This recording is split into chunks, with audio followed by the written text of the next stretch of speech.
I am really excited to bring this program today. Sue Marshall is currently the founder and CEO of NETZRO. NETZRO provides a food technology platform that includes proprietary technology that powers the safe capture and conversion of industrial food and beverage byproducts.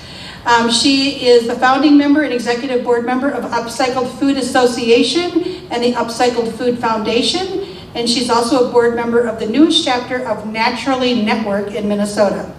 And then Shelley Stantrach has a zigzagging career path. So starting with 20 years of hardware and software development as an electrical engineer in aviation and telemedicine, and then followed by another 20 years as a small business owner providing services to people with mental illness. But then during the pandemic, she realized she loves food, loves to bake. She's an amazing baker. And so she's an upcycled baker, and she had her current rendition. It's a small coffee shop in Columbia Heights, the Central Mix. So please give a warm welcome to Shelley and Sue.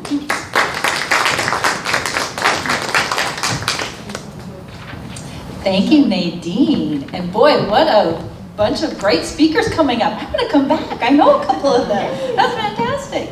So as Nadine said, my name is Sue Marshall. I'm the founder and CEO of NETZRO. NETZRO started out of the University of St. Thomas. Go Tommy, that's what I am. But I did that and I went back because my kids, who are adults, at the time my youngest was a senior, and she said, you know, you guys should go back and like do a new business that actually makes a difference because your generation kind of screwed things up.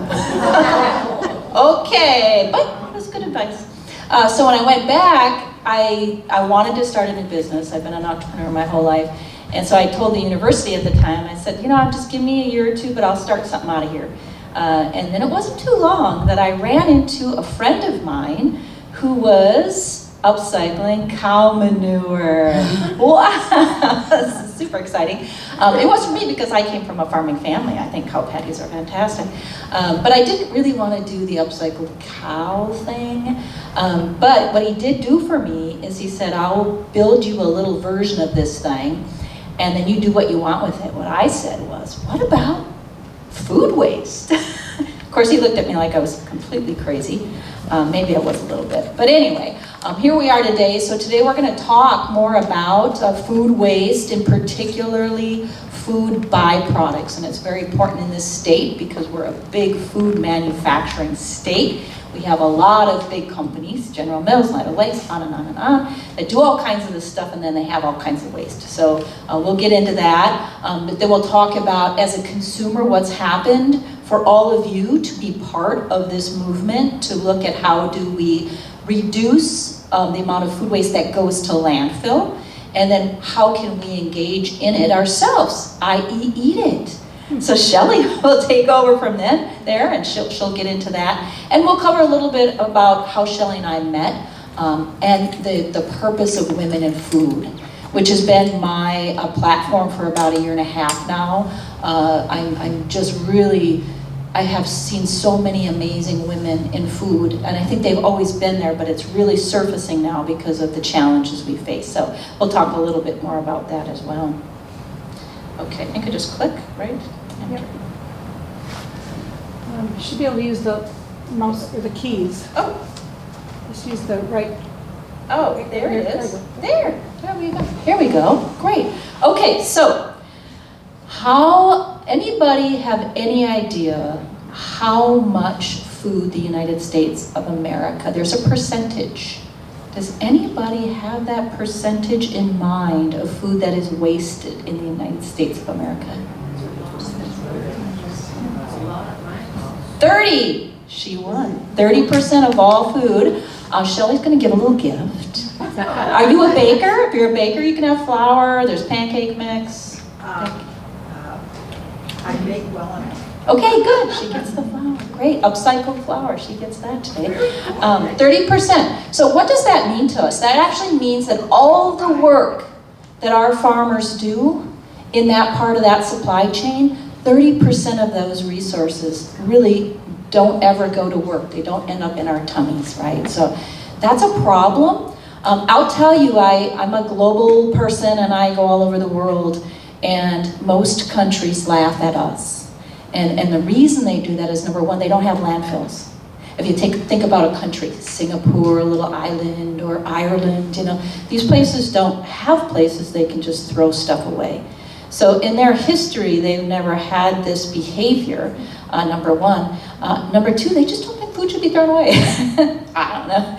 So in the big scheme of things, though, they're realistic. The United States of America has so much food and so many people that it becomes a problem that's really hard, you can't solve overnight. So there's just some realism to why we are where we are. And just California alone, okay, maybe someone will get this. California is the what on the rank of economies in the world? Where do they place? 5. 12. 10. 200. Yeah, 4. 8. Second. Close. 3. Third. So their economy is the third largest economy in the world. And majority of that, like 70% of that, is agriculture. Okay? So if you just think California alone on food waste, and we'll talk a little bit about this in a minute about the regulatory wins we've had, and that has started with California, to try to take our behavior and change it. But just a little bit here what I do with food waste, just so you guys know, I do not do dumpster food trash. That's not what I do. I don't do anything that is already in a can to be wasted. I don't do anything that's on a plate that somebody has not finished. That's not me, directly as NETZRO. I have people, lots of fun technologies doing that work, and it's amazing work. But the particular work we do is byproducts. So, raise your hand if you know what whey protein is. Right? Whey protein. Whey protein, I mean, we can get that in anything these days, right? They're even making vodka out of whey protein. Wayward Spirits is a friend of mine. She's amazing, by the way. So whey is the byproduct of making Milk. cheese. Okay, yes. So nowadays, whey protein is in so many food products and so many vitamins that they actually make cheese just to get the whey. Okay. Now, when you hear of some of the things we're doing today, you'll start to see that that can actually be true with some of the things I'm doing too. Because what happens is a lot of the byproducts are nutrient dense. Okay? So what about an apple? We know that the skin is what? Very nutritious, right? So a lot of these things that aren't being used in some sort of beverage manufacturing or food manufacturing is actually what our bodies need.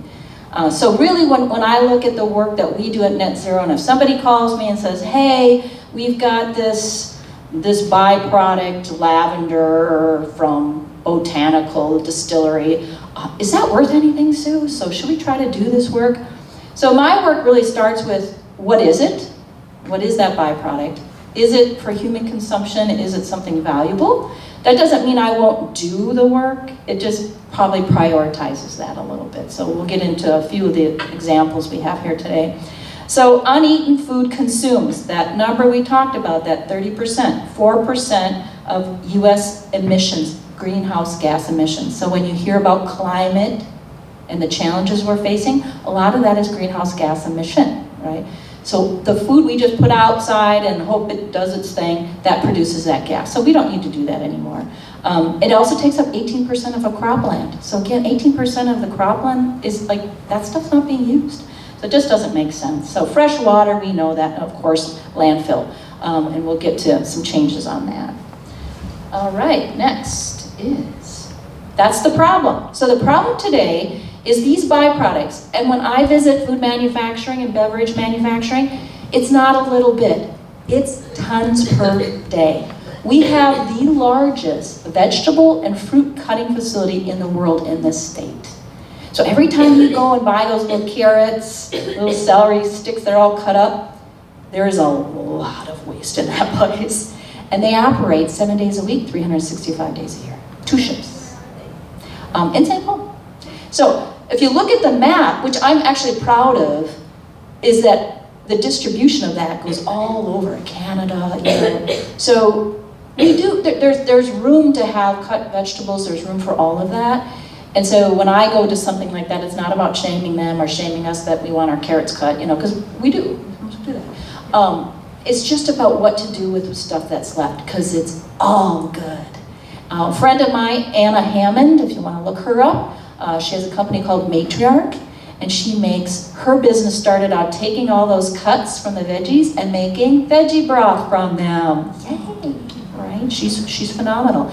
And now she's into various tomato sauces from the tomatoes that don't get, in the big, we got Bushel Boy, by the way, Bushel Boy has a lot of tomatoes that go unused. So those are the kinds of things that someone like Anna can be part of as well. So there's a lot of great things going. The biggest problem with this stuff, when you have tons of something a day, tons of carrots in these big trucks, they have to actually transport them again somewhere. And they're often really, a lot of water is in them because they're rinsing them or they're cutting them up. So there's a lot of water. So what are we doing? This graphic depicts this. We're at a food manufacturing company and then we load trucks up with all this waste and it goes to a landfill. It's just mind-boggling. So that's what happens today. So in my world with NETZRO, what we did is we built this equipment to be on site. It is there with the carrot pieces, and so it can stabilize it, completely dry it, so the water doesn't get toted around. And the big key is, it's made for human consumption. So in my world, I call that technology ready to eat. It has a certain heat level, it's processed a certain way, which is a certified way of doing it, so that you and I could turn around and eat it. So the things that you'll feel today and look at, you would be certified human consumption. So it's not stuff, I also do pet, we love pets, pets deserve all this stuff too, so I work in that arena as well. So when that equipment is on site, it makes it a lot more financially viable and safe. So that's what we do at NETZRO. Market potential, so we'll get a little bit into the industry here. In 2018, I was at a food show looking at all these people who are looking for nutrient-dense ingredients and doing some really novel work.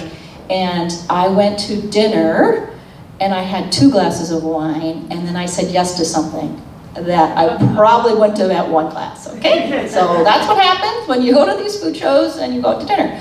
But there were 8 of us at the time, and we said, we're all doing this upcycling thing with food. Let's have a trade association. Yeah, like you guys were talking about, having to have a board and get members. Oh my gosh, what did I say yes to? At the time, they were food people. They were building food products. They were doing things more like Shelley's doing. I was the one saying, yeah, I got this big machine thing. And they're like, you should come along because we think we're going to need you because once the industry grows, it gets big and General Mills wants to buy 200,000 pounds of something. I think technology is important. It's like, yes, actually, it's critical. So I went along with that. And then in 2020, what happened? Beautiful COVID. What is it like growing a membership-driven association during COVID? So anyways, we knew the opportunity, and so we said we're not giving up. We know that brewery and distillery grains, there's 6 billion pounds easily of that gets wasted in landfills. Eggshells, does anybody know what okay, this is a trivia question. What are eggshells made out of? Ah, okay, one of them said it first. Shelley, give them something. So that's calcium. Another thing a lot of us don't know, those of us who cook hard-boiled egg know about this. What's that stuff that's really hard to get off? It's collagen protein. It's the membrane in the shell. And we get frustrated because it's hard-boiled and we can't get that off. That is extremely important in our diet. So you'll go today and see collagen protein all over the place. The thing about collagen protein is they grow it. They actually grow it when it's being thrown away every day in eggshells. So to me, I look at stuff like that, and as a group of people in 2018, we're like, that doesn't make sense. Why would we not take that collagen? Now again, that's technology. Our technology does that separation and does that work. So you need technology to do it, but why in the heck would you grow vegetables to harvest collagen from a vegetable when you have it over here? So those are kind of the things that all of us started to talk about in 2018 and 19. And then we started looking at the global opportunities and we're like, wow, they're actually ahead of us, so we need to do something in the US. So what we decided to do during COVID, which was really came to be a benefit, was why wouldn't we certify on back of pack? So today you go to the store and you see organic, right? Certified organic on back of pack. You see fair trade, you see non-GMO, you're starting to see this regenerative ag type symbol. So all this stuff is on back of pack to the point where you're like, okay, what is all this stuff? I just know I need lots of those on the back of pack. Now today you're gonna see this one on the screen, UP with a leaf, so you can see that up there. That means that product that you're gonna buy has at least 10% of upcycled ingredients, the stuff I've been talking about. So basically you can take your dollars, and if you have a chance between, and Shelley's gonna have crackers to taste today too, this cracker or this cracker, and you see this on the back of pack, that's pretty good. You're saying there's ingredients that are in that would have been thrown away. So that's what we did. We created the certification during COVID. We had all the great players, Harvard Law, Refed, all these people that had nothing to do during COVID, which was fantastic, and decided to help us do that pro bono. So who gets that? We did. So we got that. It was so successful, we sold that in December to a publicly held company called Where Food Comes From, which is the third-party verifier for organic and fair trade and all those. They are the ones to now scale that certification. We have about 500 products certified. They'll bring that to 1,500 this year. So that was great for us. So now we can get back to being what? A membership-driven association. So we're pretty excited about that. We can get back to work on the food system itself and all the great technologies like mine that are out there to do the work. So is this really a thing? It is such a thing that it's mind-boggling. Those of us who started the association had no idea that this would happen this quickly. And then we'd have people like Kroger, Whole Foods, Food Institute, all these are players. Anybody know 7 Sundays? Granola, I guess 7 Sundays is a local company. Start looking for them. So in addition to these big companies writing checks because they're curious, there's small and medium-sized food producers that went to work. In addition to Matriarch, my friend Anna, 7 Sundays, a husband and wife Minnesota team, that just raised $5.5 million to launch their Upcycled cereal. And it is amazing. So look for that on shelf. You'll see that certification that was up there. I think there's a question. Just a quick question. When you were comparing crackers and crackers, so the upcycled one, is that perhaps less expensive? That's a great question. Can we get to that? I'll take that right now. I love that question. First of all, it's more nutritious. It depends on what's in it, but if it's grain, and Shelley can talk more about it because that's part of hers, when somebody takes the grain and uses it to make a beverage, they're going to take the sugar out. But what they don't take is the protein and the fiber. So when you look on back of pack, you can check, you'll see a higher protein and fiber content in a lot of the stuff, number one. Number two, it's not cheaper yet. And the reason is because folks like me are just ramping up with technology.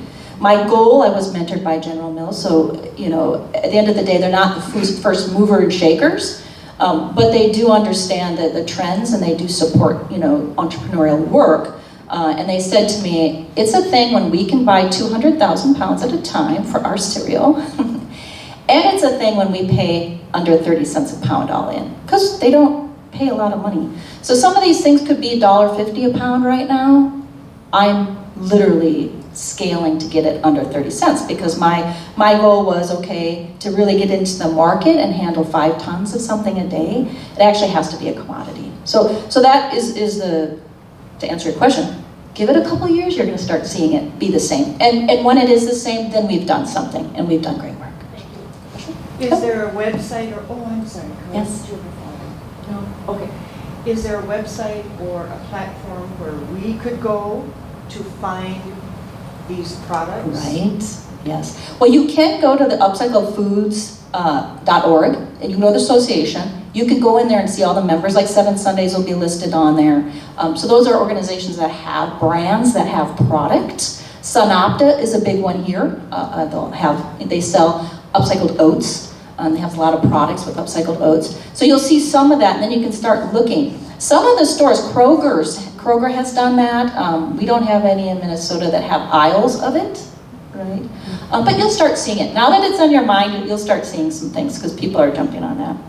So that's just some the idea of the big companies getting involved and then the medium and small companies ideating and then actually launching products under their brands is where we need to be, and we are. Question? With all the grain issues going into the new food, what about gluten? Yes, gluten. So gluten is a thing. And I gave birth to a soil scientist, so believe me, I hear a lot. Okay. So regenerative agriculture is the trend now, and it's appropriate because they're not using chemicals and stuff. So you're going to see some differences because not all gluten is the same either. It depends on how it was grown. My upcycling, my passion on upcycling is if it's good going in, it's good going out. What is it? Garbage in, garbage out, garbage, If it's ishy, terrible grain that's grown with chemicals, I actually don't want to upcycle it. Okay? So in my world, of course, being from the grain shed of the country too, you understand not all grain is the same, so the gluten is an issue. But there are there's gluten-free grains, and I'm getting my tentacles in it because that's what I want to do. So you'll see some of that coming forward too, but a lot of it is like organic. Okay, my favorite, let's talk about kernza. Shelley's going to actually talk more about kernza. So kernza is a grain that was developed out of the University of Minnesota a couple decades ago. Kernza repairs the soil because it's perennial. So you grow it, and then it stays there for a good few years, right? And it's a great cover crop. So what it does is it actually heals, the roots are deep, 12 inches, 16 inches deep, and it goes in there and it supports the ecosystem and it lets it, rehabilitate. Kernza came out of here, now it's a thing. You're gonna see this all over now. It's like, oh, she said that, now I see it everywhere. So Kernza, it was supported by General Mills, now it's supported by Patagonia Provisions, and by that I mean they're subsidizing the farmers to grow it, to get it grown. Bang Brewing, great female-owned brewery, all of her beer is with kernza. So you're starting to see people say, if I can pick a traditional barley that isn't regenerative ag practiced or organic, or I can choose, kernza? Okay, I'll change it. So you're seeing a lot of these food, the chefs and these producers that really care about impact, making choices that are going to be better than ultimately for us. And that's what I want to upcycle. So that's kind of my vetting perspective too. There was another question. Thank you. Yeah, I was just wondering about investing, like if you wanted to, on the stock market or sometimes like hedge funds or something like that. Is this, how would you do that, or what is on there? Is it the individual companies, or is it, That is a wonderful question. Shelley and I we'll talk to you at lunch too. So yes, there is a handful of us back in 2018, because we raised a lot of money for the association, I'll be honest, there's money there. There's not enough money, okay? So anytime you look at the food system, and I've been an entrepreneur my whole life, I didn't realize how hard this was gonna be, but now if I step back and look at it, food is a long game. And so venture capitalists, nah. Traditional investors who are looking for that quick return, this isn't a spot for them, okay? So it's difficult in food. That's why you see a lot of nonprofits doing this work. We can't grow an industry to make the impact we can make as a nonprofit. That's not what we do. However, I'm encouraged because I have a lot of people coming to me now because I'm on the forefront of this with technology, because you can start to see it scale now when you see technology. So I will say I'm optimistic that in the last 6 months I've seen a lot more impact investors. The Gates Foundation, the Bush Foundation here's invested in my company. JLL Foundation, the largest real estate company in the world, invested in my company last year. Okay, so that's weird, but they own the most food processing facilities in the world. Okay, so there are people who are getting it. Okay, it's a slow move because it's a long play. But I'm encouraged, and so we can talk at lunch, because there's a group of us who are forming investment groups for food and agriculture with women, and I'll get to that in a little bit as well. So next slide. Here's our regulatory wins. So none of this changes behavior, and it's just as human, we're human, unless we're forced to, or we're forced to pay a price. So the policy work is being done. Gavin Newsom signed SB 1383 last June, which of course pertains to California. But what 1383 says, no more food in any landfill in the state of California. And that's you and me, that's a cafe, that's a big food manufacturer, it's a vineyard. It doesn't matter. They will no longer take food. Now people like say to me, oh, your California friends, they're crazy. I have, my daughter lives there out of UC Davis, does all this work, and I'll tell you, that's not the issue. They have state-of-the-art commercial composting. They have state-of-the-art anaerobic digestion. They have all kinds of ways to divert from landfill, and they've been doing it for a couple decades. So that's not it. The caveat on the bill, which is why I'm really in demand right now to speak, is 20% of that food that's diverted, that doesn't go in a landfill, has to be auditable to go back to human consumption. They're forcing companies to feed people. That's appropriate, okay? But it's also really, really hard, okay? So in my world, as far as upcycling, if I took vineyard waste alone, I could help them meet that number. Or if I took almond mash from almond milk, or brewery grains or distillery grains, those kind of things that are happening in California could hit that number because there's so much of it. So we have to look at what can we get our hands on first to help them. So we've been doing that. The US, I believe the government's doing something. They wrote a bill called the No Time to Waste Act about food waste, and it's bipartisan. It might get passed, who knows? But what it does say is it uses the terminology, so does 1383, on upcycled food. So that was our work at the association. We do a lot of policy work. So when these laws are going to be going into place, they're actually going to be saying this upcycled food is as good as donating. This is where we need to go. So even the EPA you'll see up here, this is their kind of food scale, wasted food scale. They put upcycling and donation at the same level. So that gives us a lot of weight in the association to say this is something. So a lot of great things going on, and we'll see more of that. I was in Kentucky a couple weeks ago. Of course, I like whiskey and bourbon, but I didn't before 2 years ago. But I guess everybody does now, I guess. I don't know, because they literally are in panic mode. They manufacture 95% of all the whiskey and bourbon in this country.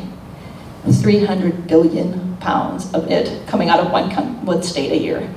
And they do not know what to do. They're panicking. And part of it is people are like, well, okay, yeah, we're all drinking more of it. Yeah, that's a cause. But second is, they were making ethanol with it, or they were diverting it to cattle ranches. And both of those arenas are going down. So we're drinking more, and the places they were diverting to are not taking it. So they have some serious problems. So again, I don't mind talking to them. There's a lot of opportunities there. So here's some, just some ideas, and when you go to the grocery store, what you might see. We're seeing a lot of activity with juices. Shelley and I, we've played around with making teas with some of the upcycled things that we've been doing at NETZRO. And so any kind of beverage, you'll start to see this now when you're in grocery, because a lot of times, I like my vanilla story. So there's a great company here called the Vanilla Project. They source the best vanilla beans from Madagascar. They actually work directly with a farmer. They know the fair trade part of all that. They're a lovely couple, and they had called a year ago and said, we can't sleep. And I'm like, why? Well, because we're throwing away our vanilla pods after we make our beautiful organic vanilla extract. And I'm like, yeah, you need to bring them to me. She should not be putting those in the garbage. They're very what? Expensive.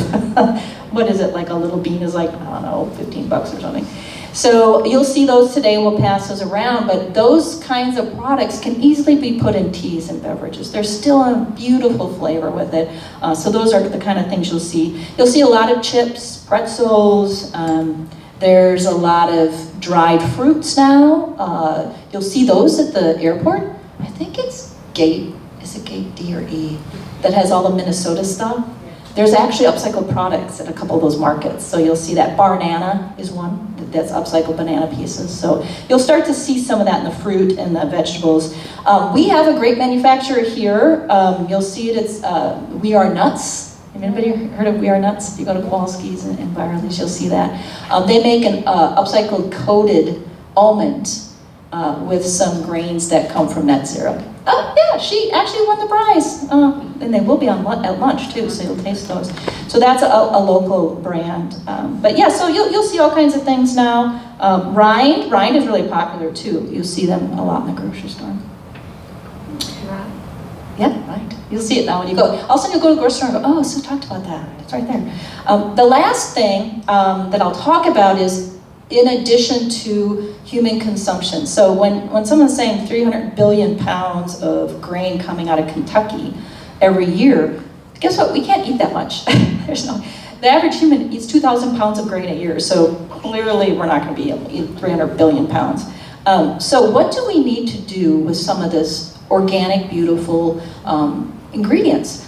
This is a company we work with. They're in Southern California. They make an edible upcycled cup. And you'll see them. I'll pass those around when Shelley comes up and you can take a look at it. It's not necessarily, when she came to me and she said, I want to do this, actually they do it in Europe, but when they do it in Europe, they use real grain. They don't use upcycled grain, so it's not about diverting food waste. And I tasted it and I said, I wouldn't eat it, wasn't good. So we ideated on it, and so the recipe she has today is actually like a sugar cone without so much sugar. So a crispy, different type of texture and a better taste. And again, it's not necessarily you have to eat it if you have coffee in it, but you for sure know at the end what you should do with it, because it's food, so you put it in the organic or compost bin, right? So no more of going, oh man, where do I put this? So that was really, she came from the packaging industry. She's now doing plates. But you might even see me locally. I tend to show up at breweries bringing those with granola in it, and then really it's for the dogs, I'm going to be honest. Dogs love these cups. They play with them and then they eat them, they like them. But there's all kinds of other things too. When I talked about nutrition, when it comes to industrial packaging, most packaging, the bottles and stuff, are using petroleum, right? So it's petroleum-based industrial products. So the idea is really replacing the petroleum and making non-petrol-based products, and you'll start reading articles will pop up on this. The young people coming out of university in chemistry are all over this. They love this. And when you go to other countries, Italy is a good one. They have a huge, it was in Bologna, and they have a textile museum, and literally the whole thing is about taking food waste and making fabric.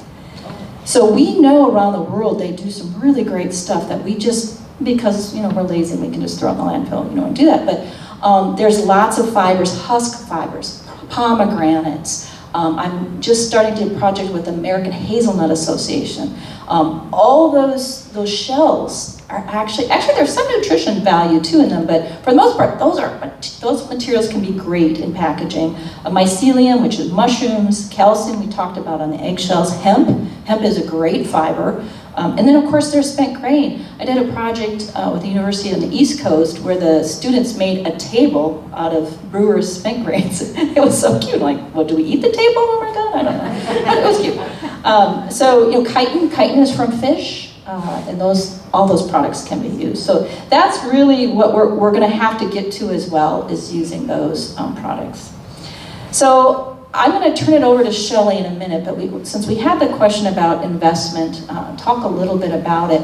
And what I have been moved to in the last 6 months is how many amazing women are in the industry of food. Now, I've been told from my friends that used to work at General Mills, oh, of course, there's always been women in food. I understand that, but what I'm talking about now is women in their 20s and 30s who have come out of university. They're coming out of university with not an undergrad and not a grad. They're coming out with PhDs. And they're coming out in food science. It is blowing my mind away. So that's great, love it. The other part is the passion to make a difference and solve these challenges. I honestly, I gave birth to one, my daughter-in-law's one, so I was just in this bubble saying, oh, I'm just lucky I got 2. There is hundreds of them. And to the point where it brings tears to my eyes, because I know women have always been in food, and I've always wanted to do it right and to feed people better, and now we're seeing them. So Shelley and I mean, she'll tell you her story, but at the end of the day, we are here to support them. And if it's money, yes, we need money. If it's, you know, we're older, wise adults, we can, like, I don't know, volunteer. Bring upcycled cups to the brewery. I don't know, whatever someone needs me to do. I will do that part of it because we need to support them, because they literally are inheriting this problem, and it's a lot of work. So that's really my goal, is to talk to the women's groups. Shelley and I joined Les Dames. We're getting into that food circle. There are all of us women who are on the more experienced side, who've always loved food, maybe been involved with food, but the ones coming up, we got this. They got this. And so pretty excited about that. Without further ado, I'm going to go ahead and pass around. And what I'm going to pass around is, there's one cup. They're all the edible cups, so you can look at them and feel them. The one cup has apples, byproduct from Milk and Honey Cidery. Anybody been there? Oh, got a couple in the back. Oh, beautiful place. I think St. Cloud area. So I always wanted to do, and I just did this one a couple months ago because I wasn't sure about cider, that leftover apple, what would happen. Loved what happened. My concern would be how many stems and seeds would be in there, because I would not have any idea. Very few. In fact, when I saw it, I thought, ooh, not only have they gotten those stems off, there's still a lot of apple left. And that would be what? That would be that yumminess, the flavor, right? So I did get some of the flavor out of this, and we've been, again, working with teas and stuff on it. But you can rehydrate it and put it in oatmeal. You know, I'm working with a company in California now that wants to put it in oatmeal. So that's that. Then the vanilla pods are there. The Kernza, upcycled Kernza from Bang is there. And please put your nose in that Kernza. By the way, Shelley and I know this because we always get all these beautiful grains that we work with. Rye from whiskey, for example. We love rye from whiskey, upcycling that, because why? Those of us who grew up with pumpernickel breads and rye bread, everyone's shaking, I love that, yeah, right? So you have that note. Not everybody loves that forwardness, but the Kernza has a subtle nutty flavor, so you can smell it when you put your nose in there. And I feel like Shelley will talk to it, because she'll show you what she's been doing, but it works really well on all kinds of products. And then there was the vanilla, and I brought it because these are not vanilla, the lavender. This is lavender from a bitters distillery. So if you see any of these beverages saying, and lavender's in it, and lavender's, everything's got lavender in it, there's a lot of lavender being used. And so I thought, okay, I'll try it. I don't know if it'll be able to be used again, but I can make pillows out of it. So you can feel it, well, I don't know. Maybe one of these non-petro-based fillings for pillows, I don't know. And it might even smell kind of good, so there's that. So I'll pass those around, and then Shelley's gonna come up here and she's gonna discuss how her and I met. She is an investor in my company, so thank you, Shelley. So that's what you have to do, is you have to get out there and get people who really are passionate about making a difference, and then helping these other companies that need a little capital infusion. So without further ado, here she is. So we got like 15 minutes, and that's good. That's all I can say.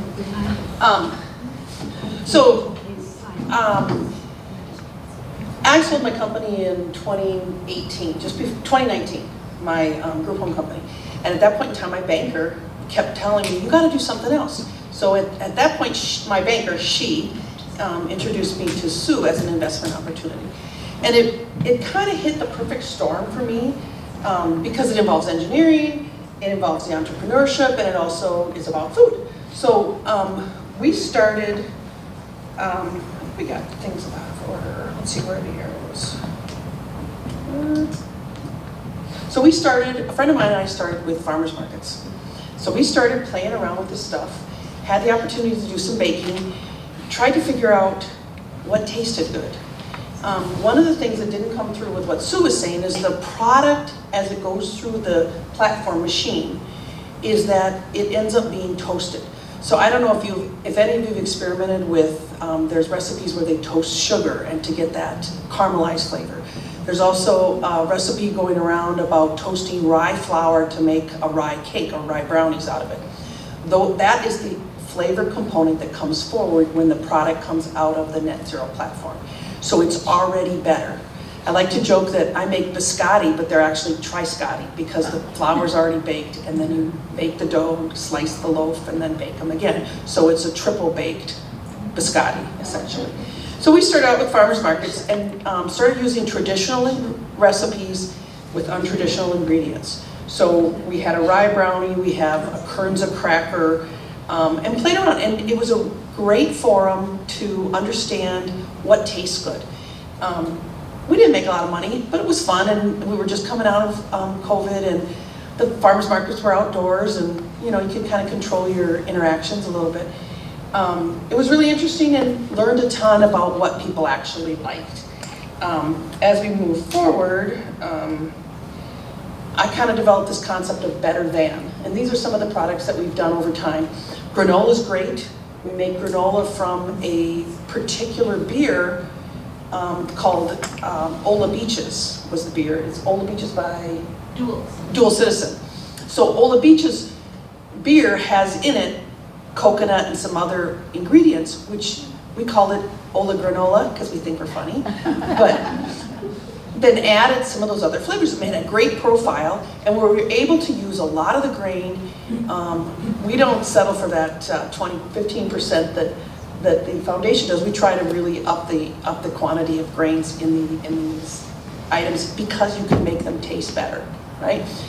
We did do peanut butter cookies that were not successful. And peanut butter does not blend well with that accentuated grain flavor. It just tastes like crap. So not everything is going to be good. But a traditional applesauce cake was fabulous because it takes those kind of unknown qualities of the grain and the toastiness, and you blend that with the spices and the applesauce. Fabulous. A couple items that we'll have are these crackers. Those will be on the cheese tray when we sit down today. The one on the end is a cup that we did. We did a granola and compote, an apple pear compote. We did this for an event that we did with the La Dame dinner, and the challenge was to include as many upcycled ingredients as possible. So we had the upcycled cup, we had an apple pear compote, which we used the peels to make I made an apple shrub for the cocktail hour beforehand, so it's back upcycled, or however you would call it, but that was included in there. And then the ice cream was made with the kind of the toasty ends of the biscuits from the Butter Tin, who's also a member. And so what I did was infuse the cream that I used to make the ice cream with the flavor from the toasty ends. So it had this kind of nuance that you wouldn't know was there until it was, right? So it was really tasty. Think what else we did. So we've done a lot of demos. So whenever Sue's going to have something like a show and tell, then we do the baking for it. And it's just been this kind of, really fun, symbiotic relationship. We've quite enjoyed it. Bread is a whole challenge. I think the person who got the rye flour, that's already blended. I remember who that was. That's already a blend of flours. The flours take on a different characteristics because they're super dry. They don't have the sugars in them. The gluten behaves differently. We'll see how the chef does with the wild rice flour we gave her for the cake. So it behaves a little differently, so it's really kind of interesting. But the concept of better than, I came from an engineering background, and one of my positions was working in telemedicine. And I was on a grant-funded program just down here at Sister Kenny, and it was all about advancing the technology and the practice of telemedicine. This was in 2001. We failed miserably, okay? It's still in process. The grants still existed, but it never really took off. And I was the lowly bachelor degree engineer working with all these PhD people. Similar to to the relationship that I have with sewers, I'm just gonna do the work, okay? I'm gonna make the stuff, I'm gonna do the work. And when I was working in telemedicine, it was like, we're gonna try and make things work. What the lesson learned was, it has to be better than, okay? And the reason telemedicine wasn't successful in 2000 was the technology wasn't better than the existing technology, than face-to-face. And it cost too much money. So a couple small examples of the technology and when telemedicine worked in the 2000s were things like dermatology or radiology. So there were examples where that service was better than what was existing.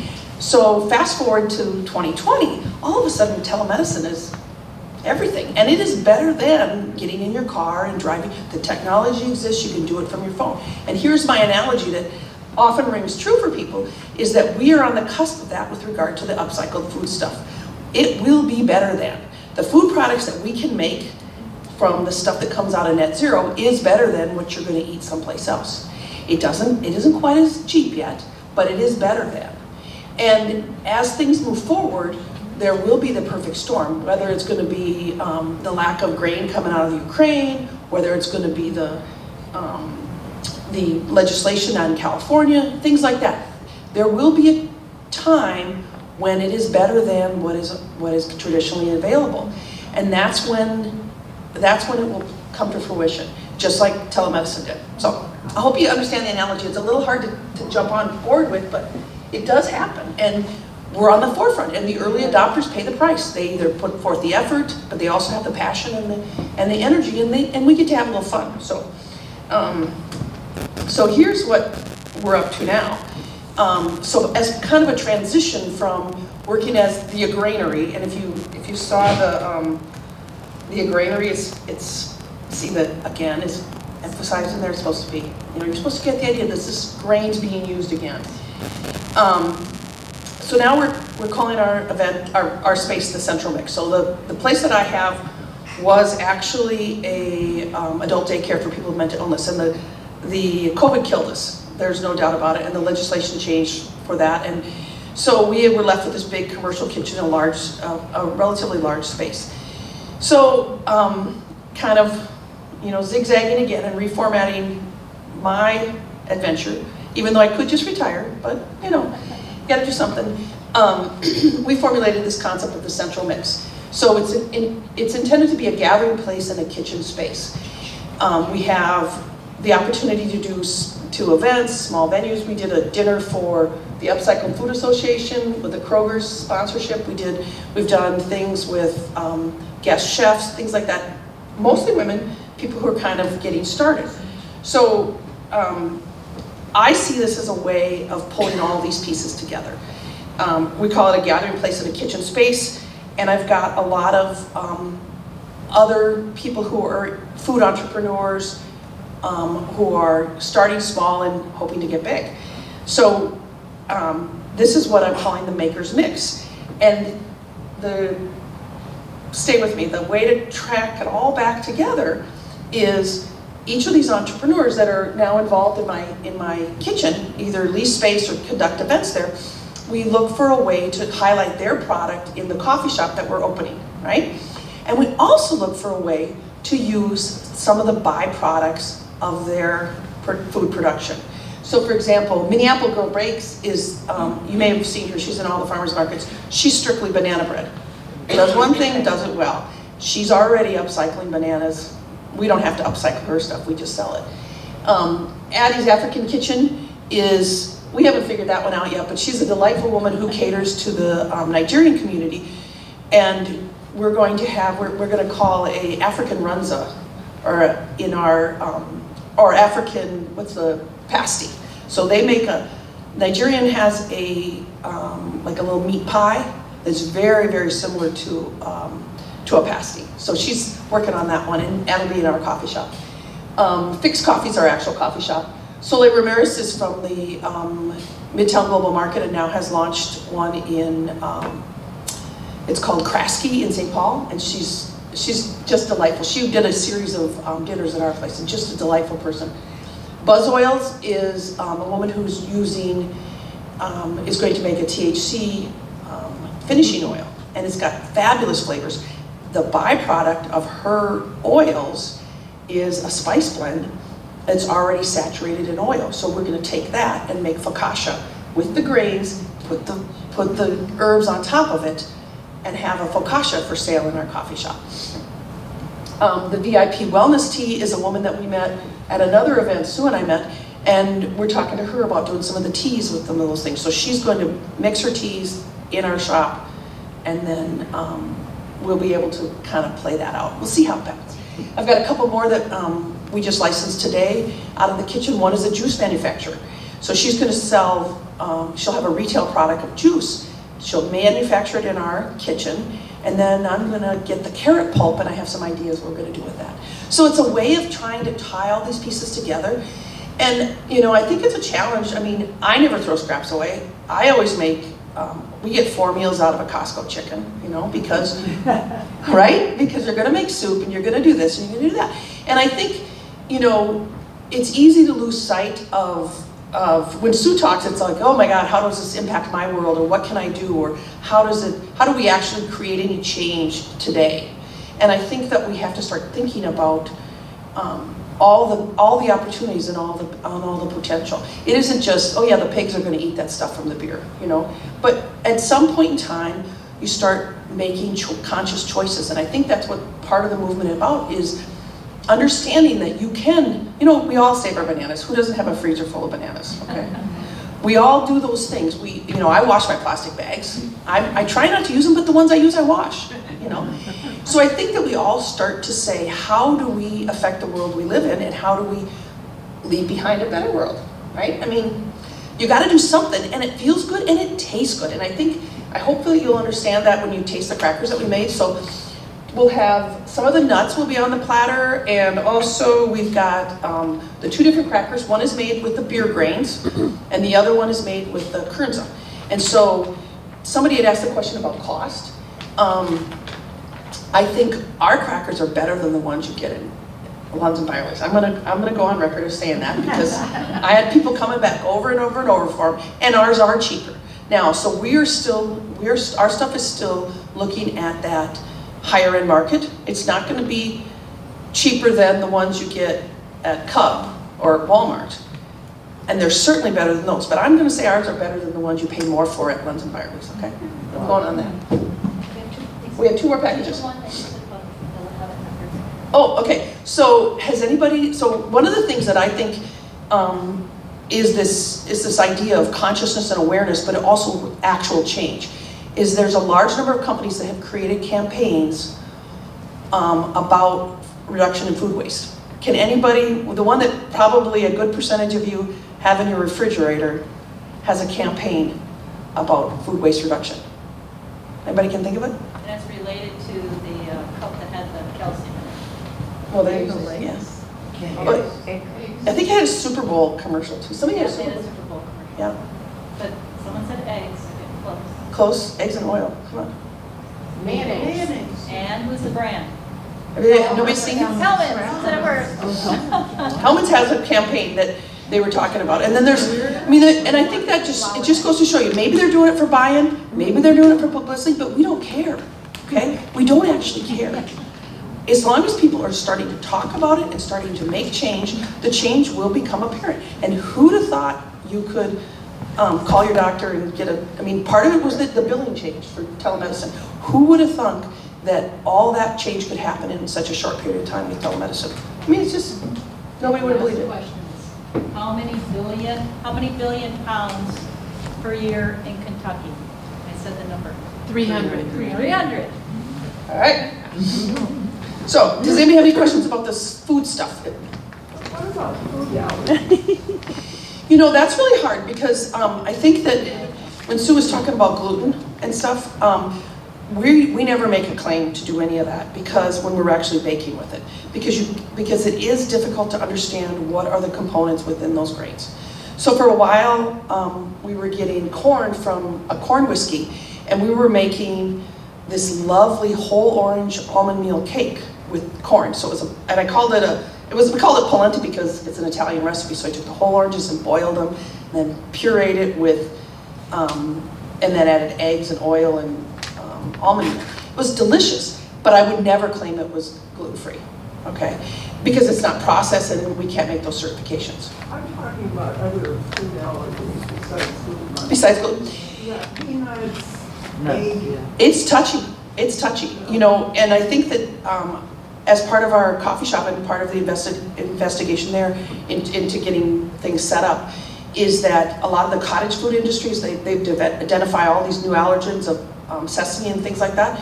And I think what happens is that you have to have a buyer beware kind of practice, because you can't always control things. And that becomes really, really difficult. Now, intolerance is completely different than allergy. And I think that's a piece that we continue to try and educate people. So what's been recommended to me is that in our establishment, just to have a statement that talks about, we make every effort, we can't, that's why you get all the disclaimers put on packaging. But it is a really difficult situation. I don't know. I don't have a great answer. Where is the Fix Coffee Shop? So we are located in Columbia Heights. We're right on Central Avenue as you drive down. So we call it northeast. Okay? So we're just north of Northeast Minneapolis. And we're going to be open as soon as I get back from my Eclipse trip. So we're going. What is it on the street? 40th and Central. By discount 70 if anybody goes shopping there. We've been talking about grain products and plant products, but what about animal waste, like meats and things like that? Is that reusable somehow? Well, then that's a good one. So when Sue and I did this dinner, I did the cooking, Sue did all the talking. I'm much more happy with. I'm just happy with that. We did. So there's a guy in, where is he? Cincinnati, Pennsylvania, who does TBJ. So it's Tomato bacon jam made out of upcycled pork pieces that pork pieces. So it would normally be. So it's the efficiencies of that. So we did a lovely, we did a pork loin that I sous vide, and then we seared it off, and then we glazed it with the bacon jam, and then we set it on a bed of the matriarch tomato sauce, and then we served it with polenta, which I had taken the corn that I didn't pick soon enough in my garden, and cut it off the cob, and made a broth out of the corn cobs, and then pureed the overripe corn with butter. And it was really good, because then we used the broth made from the corn cobs. But I think that was kind of to my point that I was trying to make earlier about, you all have to look for small ways to impact, because what we're doing is not just impacting the fact that I didn't throw those corn cobs in the garbage, but that you create cultural change, and you create change that may be more sustainable. And to that point, large companies such as Tyson, for example, they're not throwing those meat pieces in the landfill, but what they're doing today is not the highest and best use. And so they're also involved in the upcycling, and theirs is more from an economic perspective too. Yeah. So they're trying to reduce the cost they pay to get rid of that stuff, and then now they're seeing this as an opportunity to use those nutrients differently. So you're starting, when they have so much waste, it's a slow moving process, but they're all involved. And one of the things I've always used this analogy of, there's four different people who upcycle, especially with the brewers and stuff. There's the person who just doesn't want to pay to have it disposed of. They see that as a win. Then there's the person, we gotta go. Then there's the person who wants to, maybe make a little money. So they're gonna upcycle it. Then there's the person who wants to get some reputation for it. They're gonna they're gonna defer the cost, they're gonna get a little money for it, and then they're gonna look good. And then there's the person who actually wants to make something. And what we want to do is bring people forward on that continuum. So we want to bring forward the person. So our goal would be to have a big brewery or consortium of brewers buy a platform, and then we'll teach them how to make crackers. Thank you.